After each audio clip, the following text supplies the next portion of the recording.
Denisilo na denisilo ang gabi.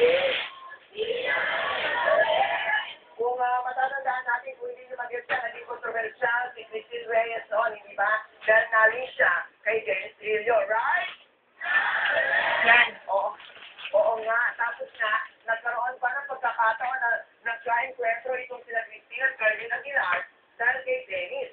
Jowa ni Carlin si Dennis at ama ng kanyang kasilang pa lamang niyang baby boy na umugong ang iringan sa dalawang babae. Nung nag-decide si Christine na idimanda ng oral defamation si Carlin, ang naging abogado nito ay Thank you. Dennis Licuana, di ba? Kung hindi kami nagkakamali, ito rin ang Thank you po. yung Willie Revilla Thank you po. Thank you po. Almoro. Ang tika nga noon, si Willie yung nagbigay ng abogado kay Christine, ang tika pa'y bahala na si Willie sa gastos.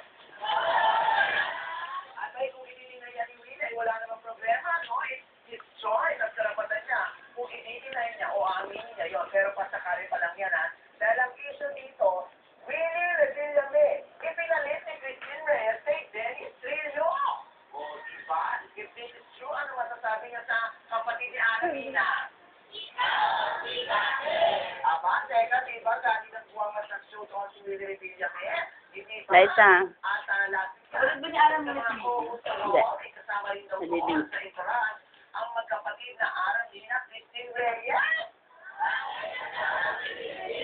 Aba, wag ko, dahil nagsasalimpayan ng mga tinikin nyo, hindi ba? Aba, baka guess lang si Christine, o di kaya ay isinama ni Ara, hindi ba? Pero hindi na chika Dahil kagabi, sa Italian's restaurant sa Morato, ay Ate AJ, paki-open ang electric fan, please. Thank you po. Kita Merian o Peña na tumawag ba sa amin from Corona, California, kung mag-shota ba sila Christina at Willie dahil nakita ng kanyang friend na kumakain that night sa naturang restaurant, ang dalawa na parang sweet na sweet. Ay, in fairness, hindi lang silang dalawa, no? Marami na kasama si Christine. 3 girls at 2 kids. Samantalang kasama naman that night, mga 7 niya kagabi, no? Sina Direk Bobot mo, at dito ka mo. Oo, ayan, at sandali, maya-maya raw, nagpaalam na raw sina Direk Bobot, at dito ka mo, at naiwan na raw sina Christine at Willie. Aba, bonggang-bongga na mga eksena si Christine. Parang raw, si Christine parang ang naghahanda ng kakainin ni Willie sa plato. Abay, yun ang kwento, hindi ba? Tapos magkagapot pa raw ang mga braso nila Willie at Christine habang kumakain ganyan. Again, yun ang kwento, ha? Kung hindi kayo sakay-sakay, wala na tayo magagawa kung itinay nila yan. Masyak tayo, kung aaminin, hindi ba? Saka ano ba naman ang pakialam natin kung sila na nga? Hindi naman natin maibibigay ang kaligayahan nila ng personal, hindi ba? Saka sa sobrang kaya naman ni Willie para makapasaya lang ng mga manonood, ipagkakain ba natin sa kanya ang igaligaya ng kanyang puso? So, dapat sabay-sabay kayo. Naku, itanong natin yan sa mami ng anak niya. Ay, hindi. Kasi nung gabi rin yun, ay parang sort of reunion na naganap. Dahil Christine Reyes, ipinakilala ni Willie sa mag-inang Beck at Meryl Soriano. Ay, oo, hindi nga raw akalain ni Willie na magkikita-kita sila sa Italianis kagabi ng kinalang kanyang anak na si Meryl. Si Beck nga, galing kung saan ang mag-inang Beck at Meryl ay bigla silang pumasok ng Italianis. Yun pala, nandun ang dating pera ni Willie, si Mati Lisa Martinez na siyempre namin ni Maricel Soriano, nag-dinner din.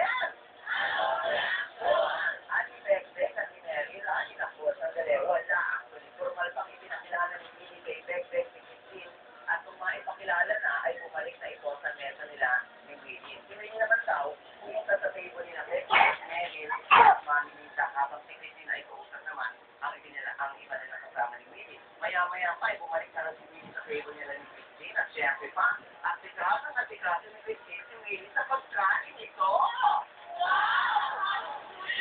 Oo, inuulit ko ha. Yan ay kwento lamang sa atin. Kaya itanong pa rin natin kay Willie kung ano ba ang totoo. Wait, ayun na, locomotion na. Locomotion, wait lang.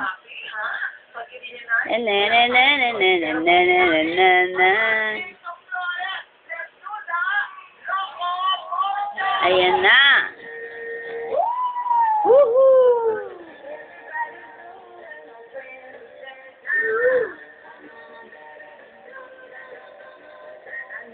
Dance. Locomotion.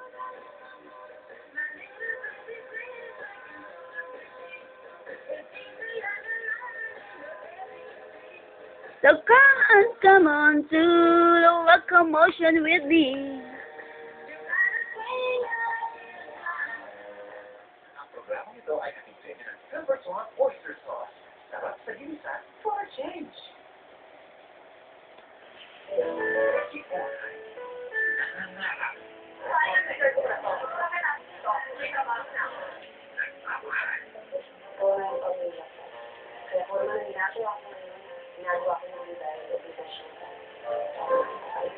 Kung nakikita niya ang hinahanap, hindi ako papayag. Kiss kuya.